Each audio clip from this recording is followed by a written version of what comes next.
Esta es la historia de amor de dos colombianos comunes y corrientes. Él se llama Daniel Pineda, criado en Duitama, físico de la Universidad Nacional. Ella, Ana Cecilia Niño, criada en Cibaté, periodista. Bueno, yo conocí a mi esposa estudiando, estaba haciendo la maestría en geofísica en Bogotá, donde yo alquilaba un cuarto. Allí también vivía la mamá de ella y bueno, allí nos conocimos. Con el tiempo y las visitas de Ana Cecilia a aquella casa, fue inevitable que se cruzaran. Fue inevitable que terminaran conversando. Fue inevitable que se enamoraran. Ella fue la que inicialmente me preguntó que yo qué hacía, como un diálogo, un café, y en ese café que se convirtió en un beso en la mejilla. Sabiendo que eran el uno para el otro, Ana Cecilia y Daniel hicieron lo que cualquier pareja de enamorados hace cuando la gente encuentra el amor de por vida.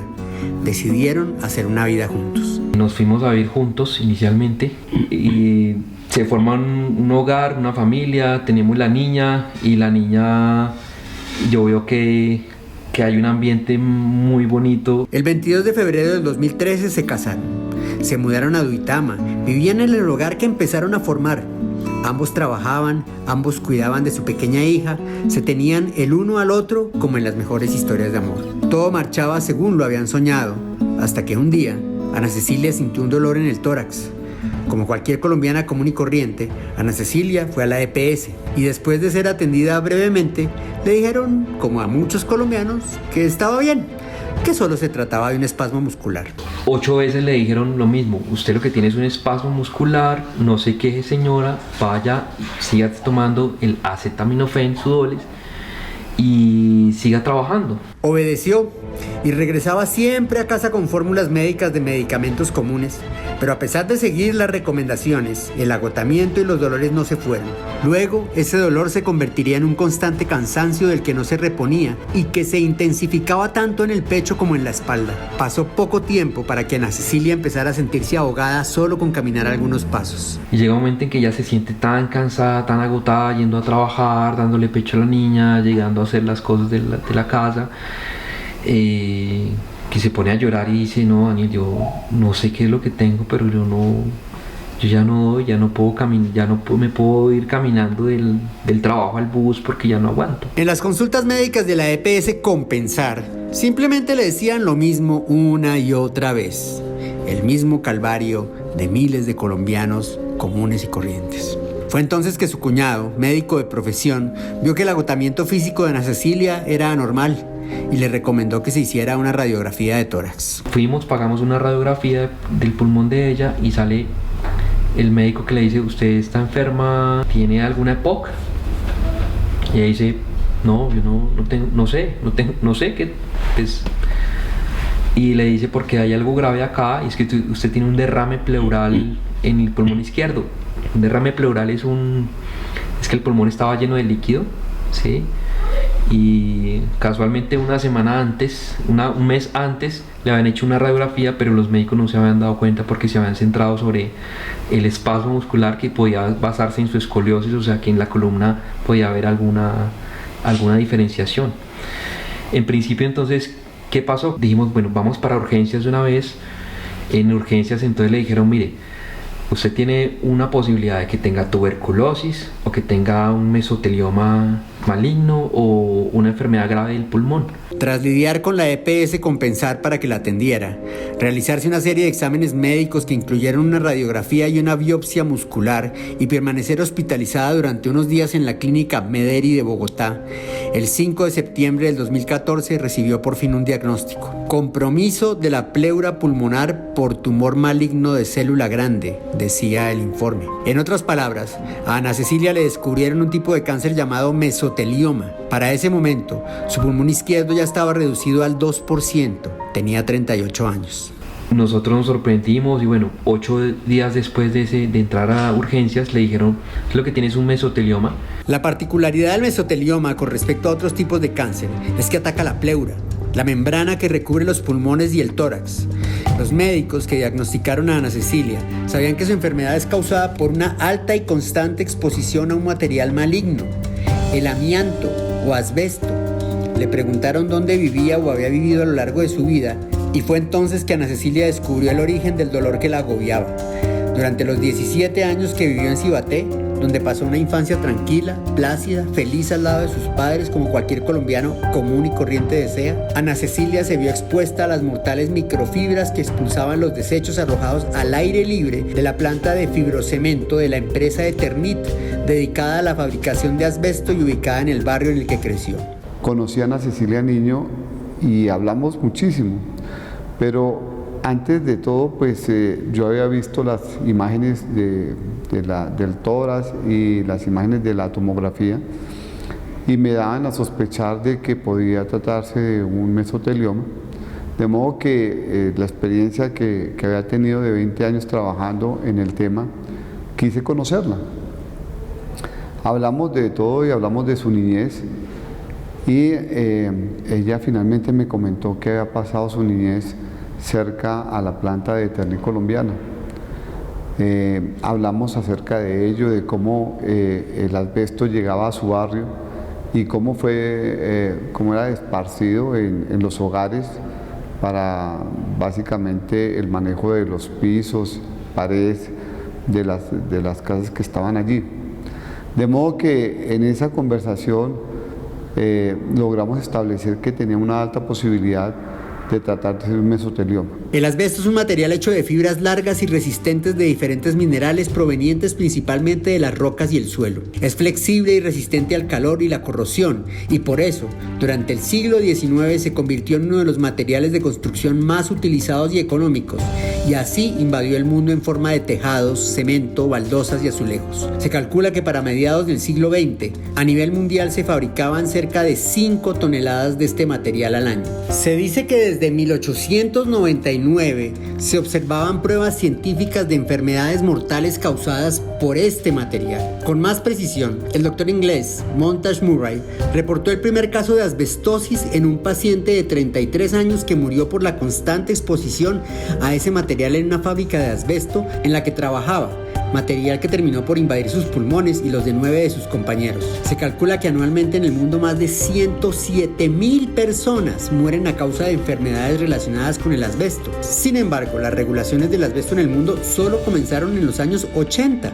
Las primeras prohibiciones totales se dieron después del año 2000 en Estados Unidos y la Unión Europea. En 2005, Colombia firmó el Tratado Internacional de Rotterdam, en el que se comprometía a comenzar a regular la producción de asbesto en el país, pero los esfuerzos para cumplirlo nunca llegaron. Todo lo contrario. Nosotros partimos de un debate de control político donde se estableció que el tema del asbesto no solamente era un tema de salud ocupacional, es decir, que afecta a los trabajadores, sino que afecta a todos los colombianos, y esto es un tema de salud pública. A pesar del llamado de tantos países, el llamado de la OMS, de la OIT, de la IARC, que nos decían y nos pedían que se prohibiera el uso del asbesto, todavía en Colombia se argumentaba por algunos que no teníamos suficiente evidencia científica, que no teníamos o no contábamos con los estudios en Colombia de la peligrosidad del asbesto. Todo eso lo supo de una sola tanda después de ser diagnosticada. Era uno de los miles de colombianos comunes y corrientes que al año son diagnosticados con enfermedades relacionadas con el asbesto.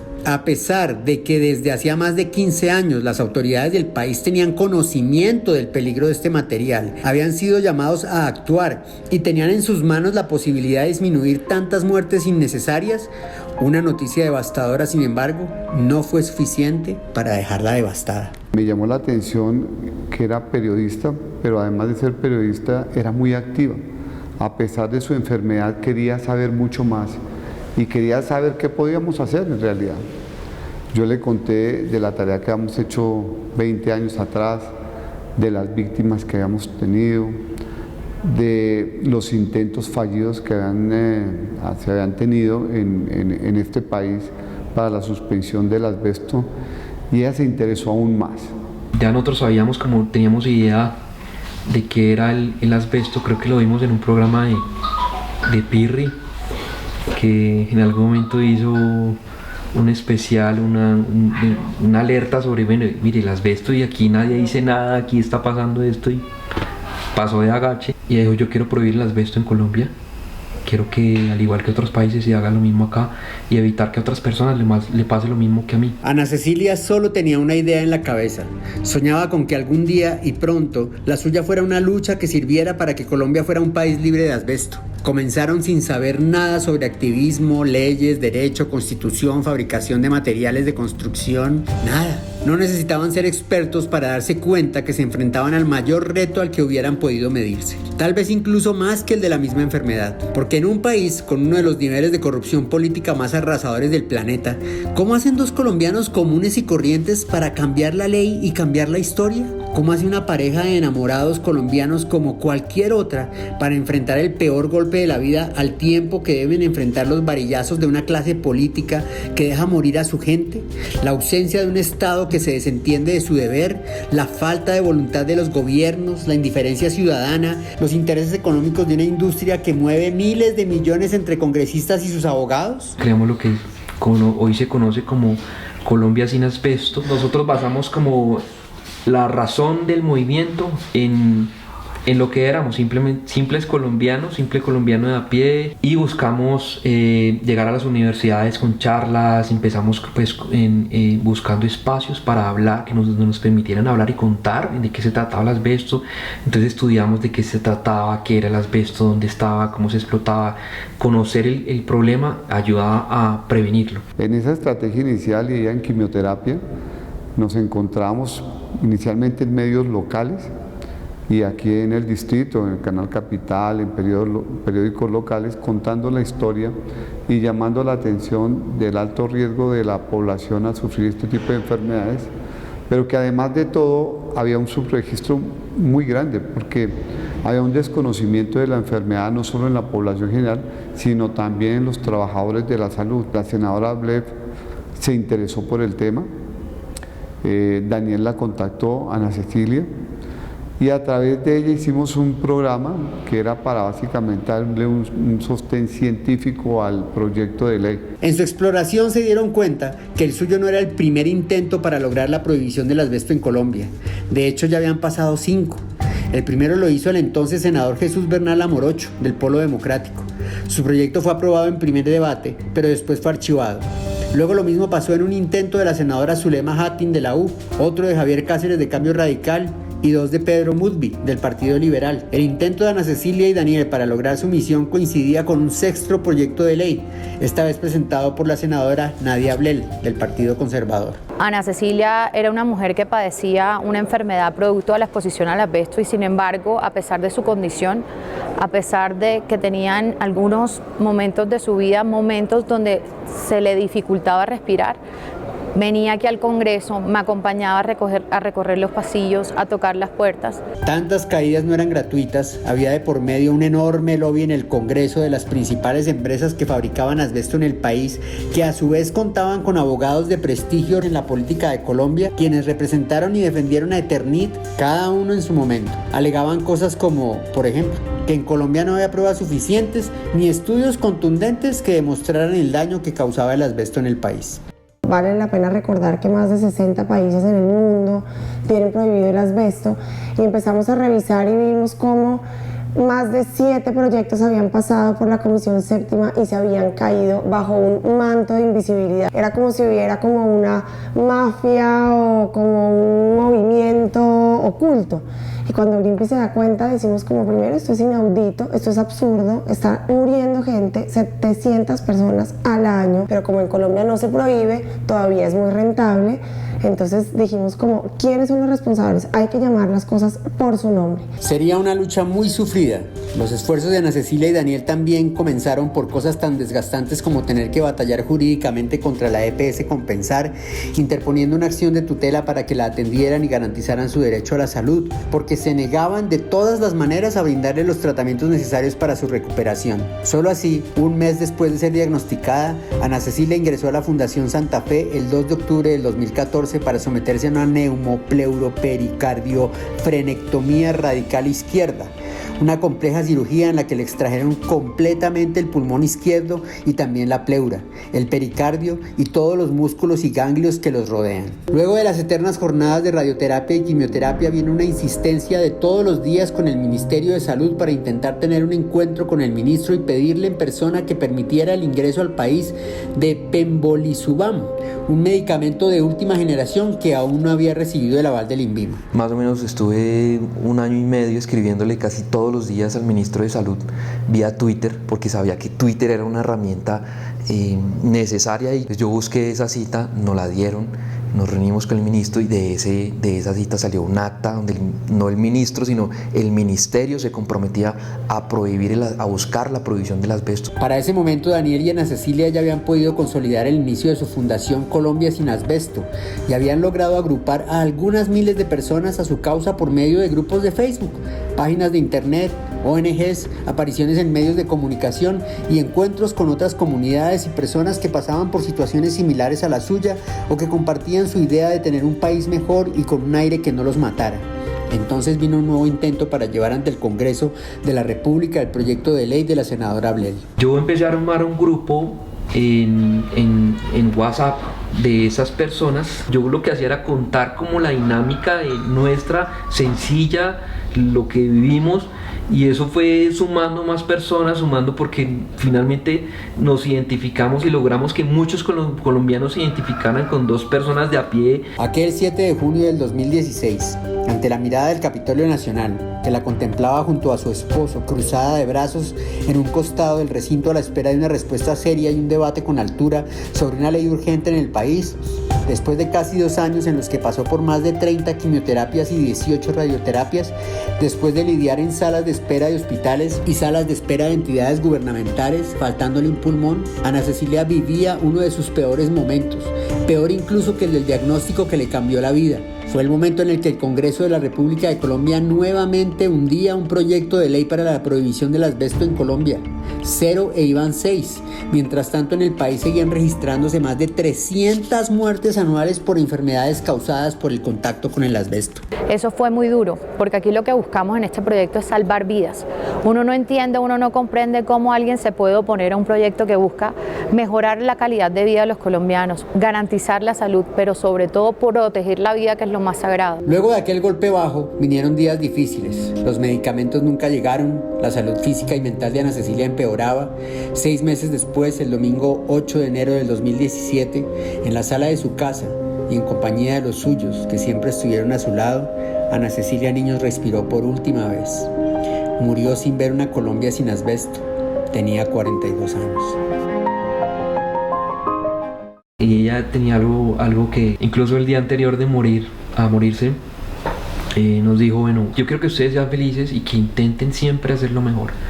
No, las cosas no se hacen de a pocos, no se hacen a medias.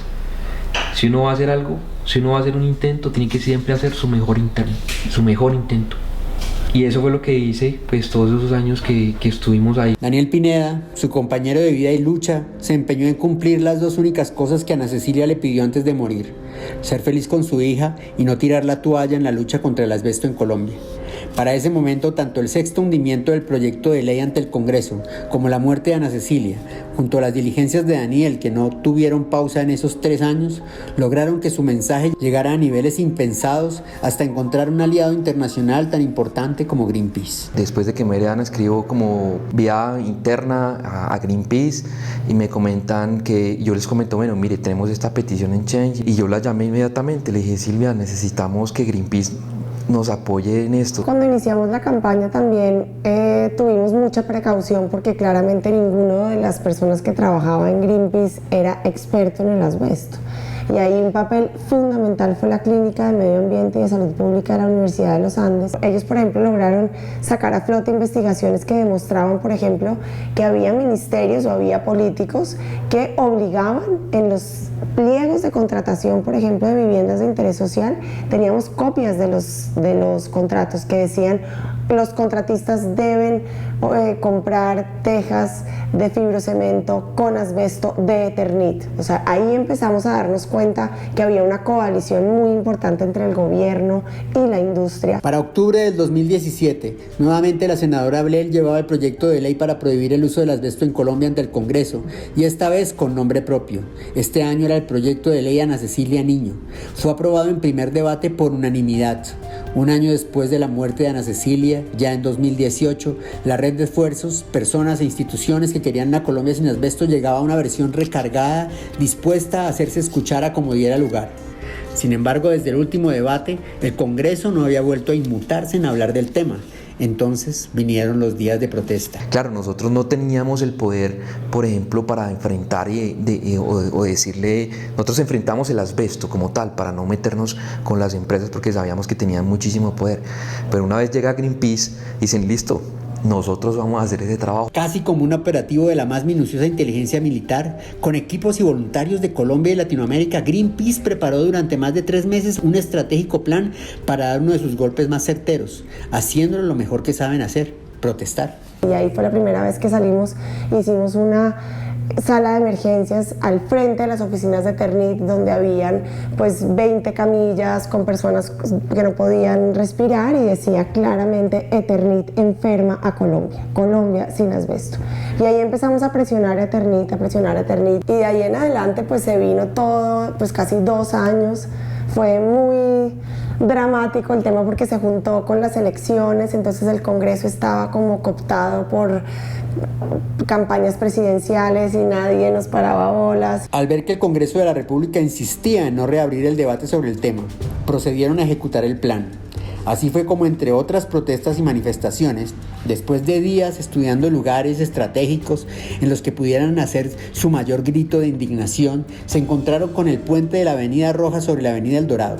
Lo estudiaron día a día, en silencio, lo midieron milimétricamente en secreto y esperando pacientemente. El miércoles 18 de abril de 2018, Bogotá y los miles de transeúntes y carros de las avenidas El Dorado y Rojas amanecieron viendo un sentido llamado para acabar con el innecesario drama que podía solucionar el proyecto de ley que seguía esperando. Mientras en el Senado plenaria también era un debate gigante, y ahí fue cuando hicimos pues el puente de la 26, que ha sido la acción más riesgosa y más pues importante que Greenpeace Colombia ha hecho. 12 activistas, un banner de más de 60 metros en hora pico, en un puente de la calle 26, todos arriesgando la vida entera ahí, pero pues la consigna era que nuestro reclamo tenía que llegar a lo más alto posible para que los senadores entendieran que en sus manos estaba la posibilidad de salvar muchas vidas en Colombia. Era decisivo. Para el día de la gran protesta de Greenpeace sobre el puente de la Avenida Rojas había pasado 1 año y medio desde el primer debate en el que por 7ª vez se llevaba al Congreso un proyecto de ley con esa intención. El ausentismo era el pan de cada día en el Capitolio Nacional. Si no se continuaba con la serie de debates para su aprobación, nuevamente la ley Ana Cecilia Niño estaba al borde del abismo. Muchos colombianos de todas partes podrían seguir muriendo a causa del asbesto. Tuvieron que esperar 1 año y 2 meses más. Un aprendizaje muy valioso, en el sentido en el que claramente todo el equipo de trabajo, desde la Fundación Ana Cecilia Niño, la Universidad de los Andes y la Clínica Juan Pablo, la Universidad del Rosario y sus estudiantes también, otras ONGs, todos estábamos como empujando la misma rueda. Para la mañana del 11 de junio del 2019, Daniel Pineda salió de su casa hacia el Congreso de la República para el que sería uno de los días más importantes de su vida.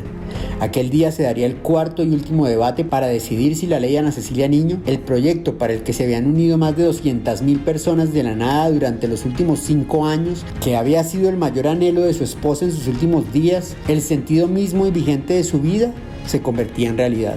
En pocas horas vio lo que realmente puede decirse es un hecho histórico.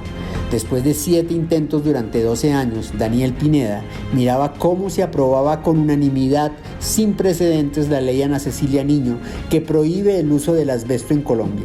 El inicio de su sueño y el de su esposa de ver por fin una Colombia sin asbesto. La ley dice: a partir del 1 de enero de 2021 se prohíbe el uso del asbesto en toda su cadena productiva, lo que significa que desde la exploración hasta la exportación ya no se va a manejar el asbesto. Después de 5 años, es decir, el gobierno tiene 5 años para sustituir y para generar planes de prevención de enfermedades relacionadas con el asbesto. Ahora los colombianos tenemos la posibilidad en nuestras manos de contar con un aire un poco más sano, y eso conlleva la responsabilidad de todos y cada uno para garantizar que la lucha de Ana Cecilia Niño y las más de 1.700 personas que como ella murieron a causa de un mal silencioso que nuestros gobiernos y dirigentes permitieron existir sin control durante años no se pierda. Todos los ciudadanos tenemos también que estar súper atentos a no permitir que los escombros estén volando por la ciudad, porque ahí eso es lo importante como de este proceso, que también todos tenemos que concientizarnos en que es una problemática que ya sucedió, que tenemos que hacernos cargo, pero que sobre todo tenemos que prevenir la exposición. Ana Cecilia Niño lo creyó. Daniel Pineda siguió creyendo una vez ella se fue. Su historia de amor, la de una pareja como cualquier otra del país, ha logrado un cambio histórico en Colombia que todos debemos reconocer, agradecer, imitar. Un triunfo que es la prueba perfecta de que los colombianos comunes y corrientes, a pesar de todas las cosas que se les pueden presentar en su contra, sí pueden cambiar su propio país. Si creen, si luchan, si tienen fe, pero sobre todo si se unen.